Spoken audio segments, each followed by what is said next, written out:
নমস্কার। ঠাকুরমা স্বামীজি গুরুদেবের শ্রীচরণে প্রণাম জানাই। আজ সংগৃহীত একটি কাহিনী শোনাচ্ছি। সৎকে সকলেই গ্রহণ করতে পারে।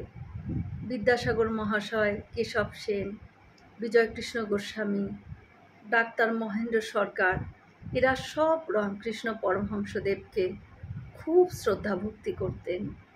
এরা কেউ মূর্খ নন, সকলেই পণ্ডিত ব্যক্তি। কিছু না কিছু তো একটা বুঝেছেন বটেই, তবে তো মানেন।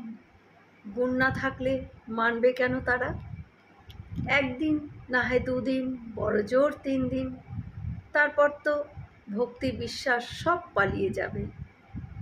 হয় খুব মূর্খ হও, না হয় বড় পণ্ডিত হও, মাঝামাঝি হলেই যত গোল বাঁধে।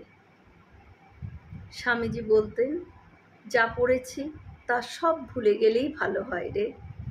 ঠাকুরের সঙ্গে অনেক কথা নিয়ে তর্ক করতেন তিনি। আগে বুঝতে পারিনি, শেষে বলেছিলেন উনি যা বলতেন সব সব ঠিক।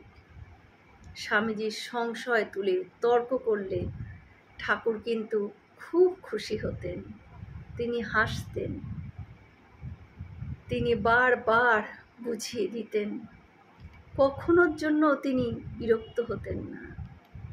ঠিক ঠিক গুরু এরকমই হয়। লাটু মহারাজ আরেকবার বলছেন, কায় মনোবাক্যে গুরুর আদেশ পালন ও গুরুর সেবা খুব জরুরি।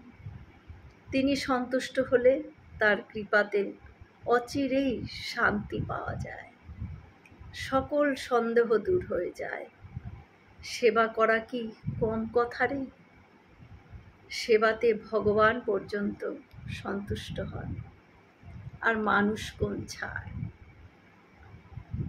স্বামীজির কথায় মানুষের স্বভাব এতই সংকীর্ণ যে তারা মনে করে তারা যা খুশি তাই করুক না কেন, তীর্থস্থানে গেলেই তাদের সব পাপ ক্ষয় হয়ে যাবে।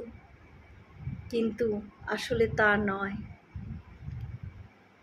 কেউ যদি অপবিত্রভাবে তীর্থে যায়, তবে সেখানে অন্যান্য ব্যক্তিরও যত পাপ সব তার ঘাড়ে এসে পড়ে। তখন তাকে আরও গুরুতর পাপের বোঝা নিয়ে ফিরতে হয়। জয়তু স্বামীজি।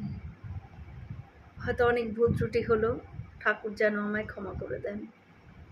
আমরা সকলে মিলে একসাথে বলি, জয় মহামাই কি জয়, জয় ভগবান শ্রী শ্রী রামকৃষ্ণ দেব কি জয়, জয় স্বামীজি মহারাজ জি কি জয়। সকলে সুস্থ থাকবেন, ভালো থাকবেন। ঠাকুর মায়ের কৃপা দৃষ্টি সকলের উপর বর্ষিত হোক। শুভরাত্রি।